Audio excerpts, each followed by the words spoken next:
Mateus capítulo 8.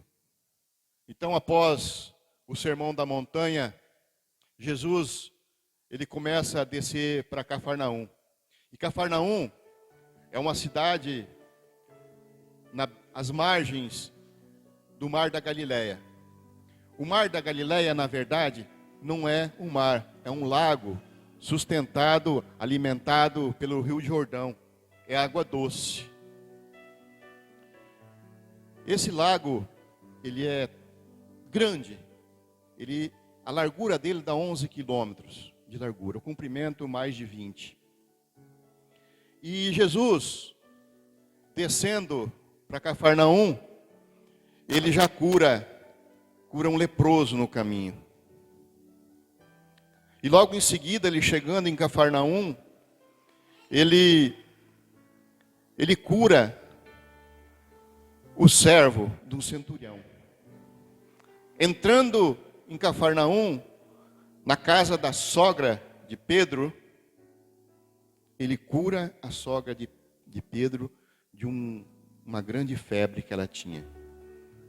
Cafarnaum, por ser na beira do lago, era um pouco pantanoso. E essa mesma doença que existe hoje ainda aqui no Brasil, chamado dengue e a malária, também existia naquela época. E provavelmente era algo assim que aquela mulher estava sofrendo. E Jesus liberta esta mulher naquele momento. E no final do dia, porque era um sábado, então no final do sábado, trouxeram multidões para eles, de doentes, de todas as enfermidades e endemoniados. E a palavra fala que Jesus curou todos. Em reverência à palavra de Deus, vamos ficar de pé.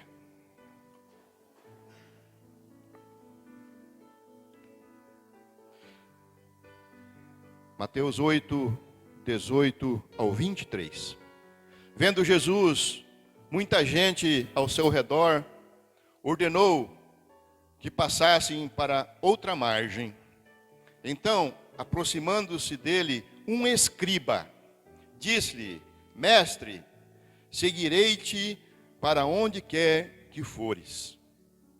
Mas Jesus respondeu: As raposas têm seus covis, as aves do céu ninhos, mas o Filho do Homem não tem onde reclinar a cabeça. E outro dos discípulos lhe disse: Senhor, permite-me ir primeiro sepultar meu pai.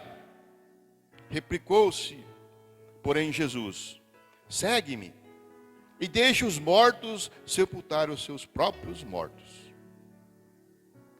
Então, entrando ele no barco, seus discípulos o seguiram. Glória a Deus. Podem sentar. Podemos ver que anteriormente Jesus tinha curado muitas pessoas em Cafarnaum. E aquela multidão estava seguindo.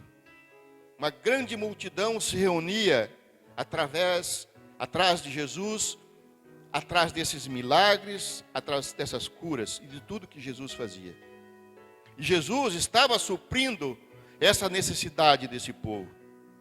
Mas Jesus precisava prosseguir na sua jornada. Precisava ir à frente, levar a santa palavra. Em muitos momentos, Jesus também precisava ficar sozinho para meditar, tirar um tempo para ele. Jesus precisava se afastar dessa multidão. Ele precisava ir para outro lugar. Então Jesus, ele fala: vamos para o outro lado da margem. Mas antes disso,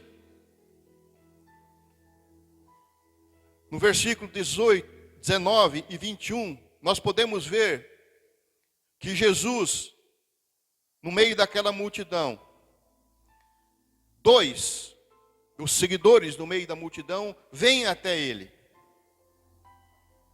E a palavra fala que um era um mestre, um escriba, um mestre da lei. Mestre, aonde tu fores, eu te seguirei. E nós podemos ver, estudando na palavra, que um mestre mestre da lei, um doutor. Ele observava tudo do que estava nas antigas escrituras. E ele estava seguindo Jesus, observando de longe tudo o que Jesus fazia. E ele queria ser que nem Jesus. Ele queria algo a mais. Ele queria aprender com Jesus. Ele não fazia tudo o que Jesus fazia. Ele era um doutor, ele ensinava a palavra de Deus, ele mostrava como se fazia, mas ele não tinha o dom da cura e da libertação. E esse homem, ele queria então seguir Jesus. Ele queria estar ao lado de Jesus, ele queria se equiparar a Jesus, ter os conhecimentos que Jesus tinha. Esse homem, ele estava acostumado com mordomias. Ele era um doutor, mordomia de doutor. Ele vivia na presença dos reis, ele possuía um local adequado de um doutor. Ele tinha status social. E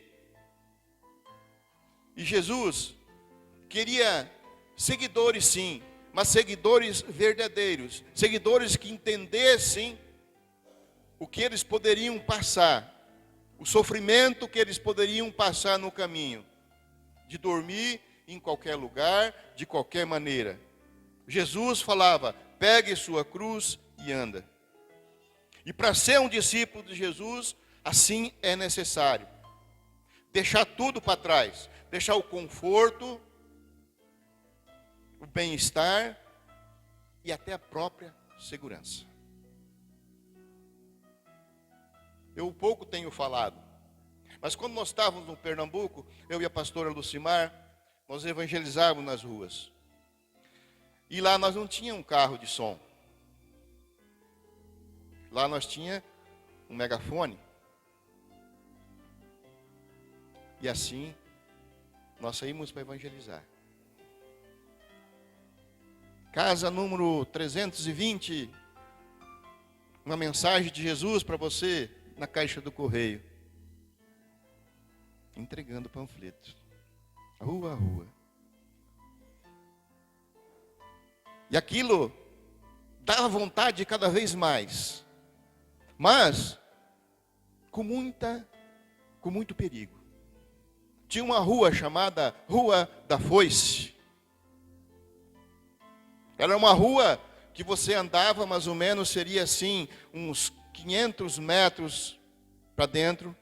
E essa rua não tinha saída nem para os lados e nem para frente. Era bater no fundo e ter que voltar. E ali tinha drogados, bêbados, em grupinhos. E aonde você passava, tinha alguém contra você e alguém a favor a você. Multidão é assim. E Jesus estava no meio da multidão. Jesus sabia que ia, mas não sabia que voltava. E esse doutor queria seguir Jesus. E seguir Jesus significa sempre estar em movimento. Sempre levando a palavra de Deus. Não é só no conforto das nossas casas. E aquele doutor estava acostumado com sua casa. Mas ele queria seguir Jesus. E Jesus então lembra para ele das dificuldades. E pôs à prova o nível de comprometimento que aquele mestre teria com ele. E Jesus então fala: as raposas têm covis, as aves têm seus ninhos, mas o Filho do Homem não tem aonde colocar a cabeça para dormir.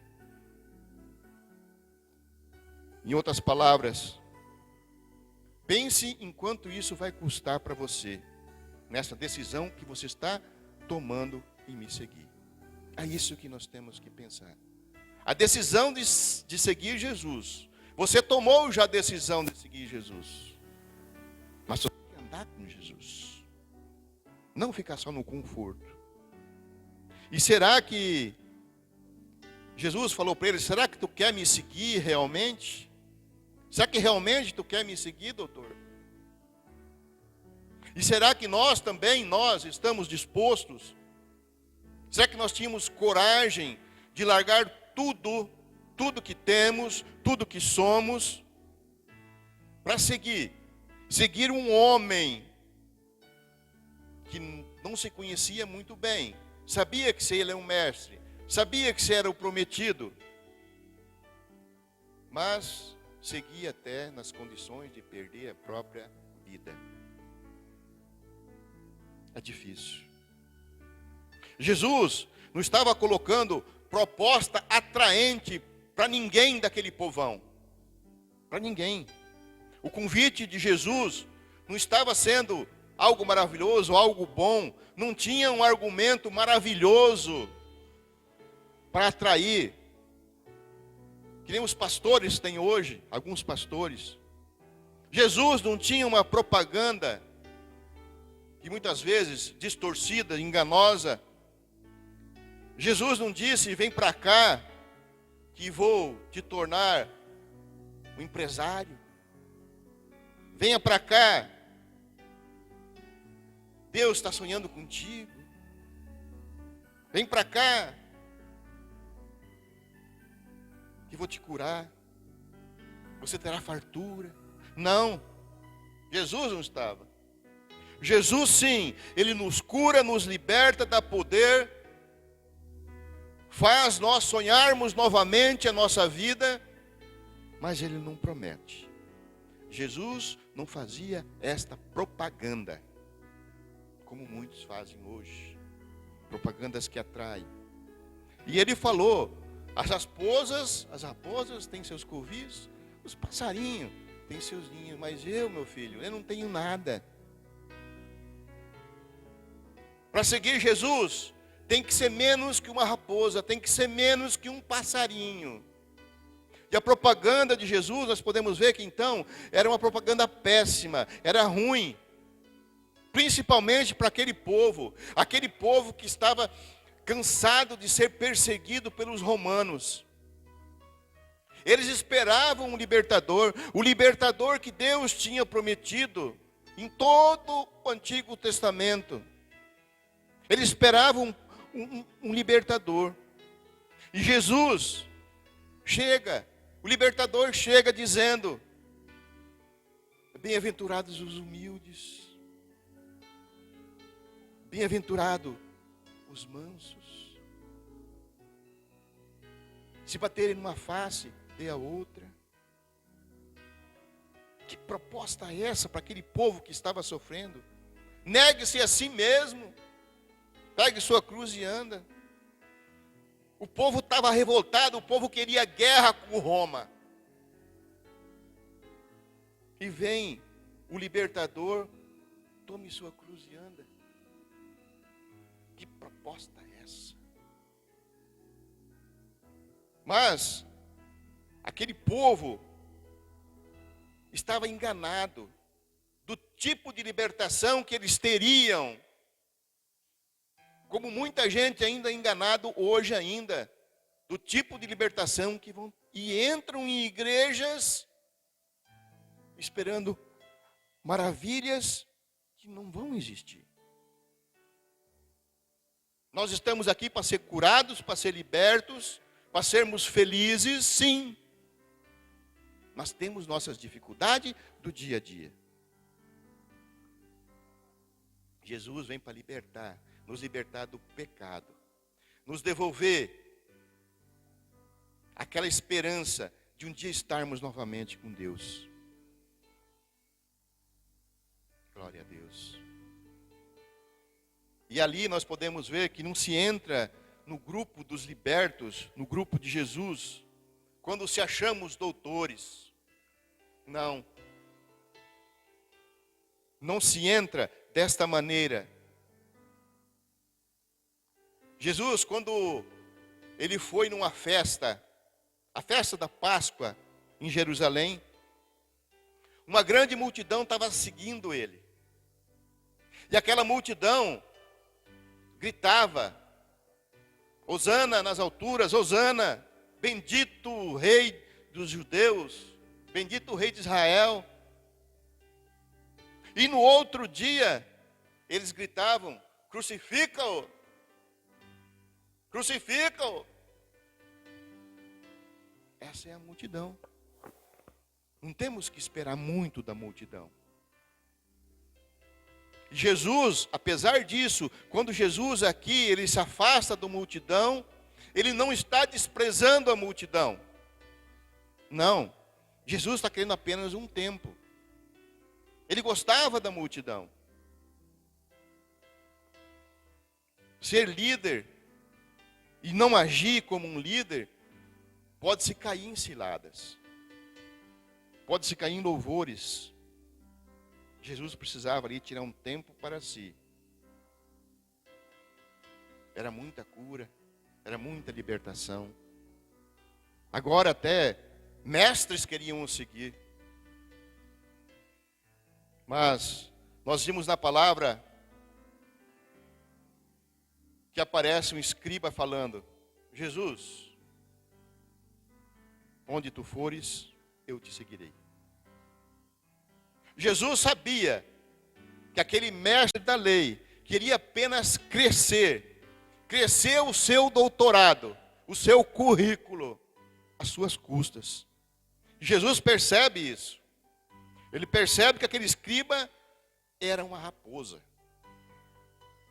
Queria comer, encher a barriguinha e voltar para a sua toca. E aqui, então, no versículo 20, Jesus dá uma lição naquele mestre.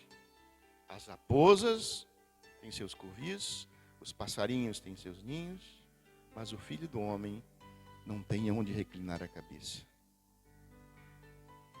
Uma raposa, ela é sagaz, ela é aproveitadora, ela caça em silêncio, ela tem esperteza, e quando acaba de comer, ela volta a se esconder na sua toca. O nível é baixo. A raposa tem um nível baixo, se esconde num nível baixo. A raposa é assim. Eu quero andar com Jesus, mas Jesus tem que me curar. Raposa. Eu quero andar com Jesus. Jesus, me dá um carro para ir na igreja. Raposa. Cuide para não ser uma raposa. E Jesus então fala para aquele doutor: veja quem você está querendo seguir. Os passarinhos têm ninho, a raposa tem sua toca, mas ele não tem nada, nem aonde dormir. Misericórdia. Aonde nós estamos seguindo?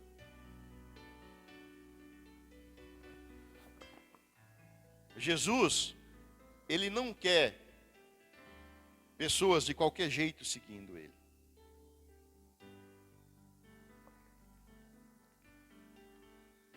Nem todos os dias que nós vamos seguir Jesus, vai estar tudo certinho. Tem dia que a multidão vai gostar, tem dia que a multidão vai adorar, mas tem dia que imediatamente vai te contrariar. Não vai aceitar o que está falando. E aqui na leitura principal nós vimos que saíram dois do meio da multidão. Dois que se apresentaram para Jesus, o mestre e o outro. E quando o segundo viu Jesus mostrando as dificuldades para aquele doutor, de imediato, ele começa a querer se desculpar. Senhor, permite-me que primeiro vá sepultar o meu pai. Jesus, deixa eu enterrar papai. Papai morreu. Querendo sair de fininho. Mas se nós observarmos no Antigo Testamento, para os hebreus, enterrar o pai era questão de honra, era uma honra fazer o funeral do pai. E uma das exigências deles era que o falecido seria enterrado no mesmo dia, não ficava para o outro dia ser enterrado. E Jesus, ele não iria contrariar algo tão nobre de alguém que querer enterrar o seu pai. Jesus sabe quando nós estamos dando desculpas para não seguir ele, para não trabalhar na obra dele. Quando queremos escapar das dificuldades de levar a palavra de Deus. Jesus viu que ele estava mentindo. Isso que Jesus viu nele. Ele ia para casa, ia viver com seu pai até o seu pai falecer, e quando ele faleceria, ele enterraria o seu pai. Se o seu pai tivesse realmente falecido, ele não estaria no meio da multidão, ele estava honrando o seu pai, ele estaria lá no velório do seu pai. Ou então já não era um bom seguidor. Mas assim mesmo, Jesus nos dá a oportunidade. E Jesus deu mais uma oportunidade para esse seguidor. Segue-me. Segue-me, deixa os mortos sepultar seus mortos. Jesus não estava aconselhando a nenhum jovem a abandonar os seus pais, a fazer os deveres de filho, a responsabilidade de família. Jesus estava aqui falando, se arrependa. Se arrependa das suas desculpas esfarrapadas e segue-me. Glória a Deus. Quantas vezes nós damos desculpas? Algumas desculpas. Vou lá enterrar papai. Algo parecido. Jesus não está querendo mestres ou mortos para segui-lo. Jesus não precisa que ninguém ensine a ele ou que vá atrás atrapalhar. Jesus quer pessoas dispostas a enfrentar as dificuldades para auxiliar no seu reino. E é isso que nós precisamos.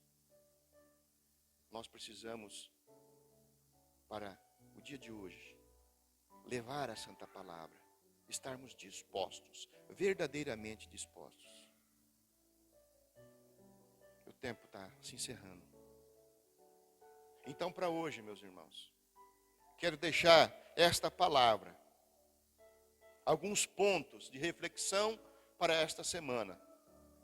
Que nós possamos ter mais interesse nas coisas de Deus que nas coisas terrenas. Dê prioridade primeiro para o reino de Deus, não para as coisas terrenas. Não adie mais o convite que Jesus está te fazendo.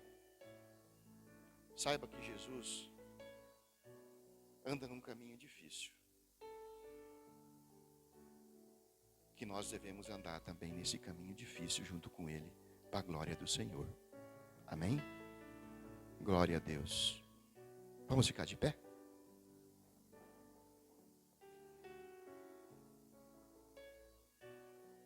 Oremos. Pai Santo maravilhoso, nós te agradecemos, Senhor Deus, por esta palavra, Senhor Deus. Obrigado pelas orientações do Espírito Santo. A sua igreja aqui presente, Senhor Deus, na sua casa, Senhor Deus, para te louvar, para te bendizer, Senhor Deus. Nos instrui cada vez mais, Senhor Deus. Dê-nos sabedoria, inteligência, capacidade e discernimento, Senhor Deus, de entendermos cada vez mais as suas palavras, Senhor Deus. Ó Pai querido, derrama toda a sua Shekinah, toda a sua bênção, Senhor Deus, nesta casa, Senhor Deus. Que as pessoas que vieram, Senhor Deus, possam se sentir felizes durante essa semana. Ó Pai maravilhoso, Pai bondoso, Pai de luz, derrama suas bênçãos, dê saúde, Senhor Deus, dê libertação, mas principalmente, Senhor Deus, nos dê coragem de prosseguir na Tua santa palavra, para acrescentar o Seu reino, em nome de Jesus, amém. Palmas para o Senhor Jesus, glória a Deus.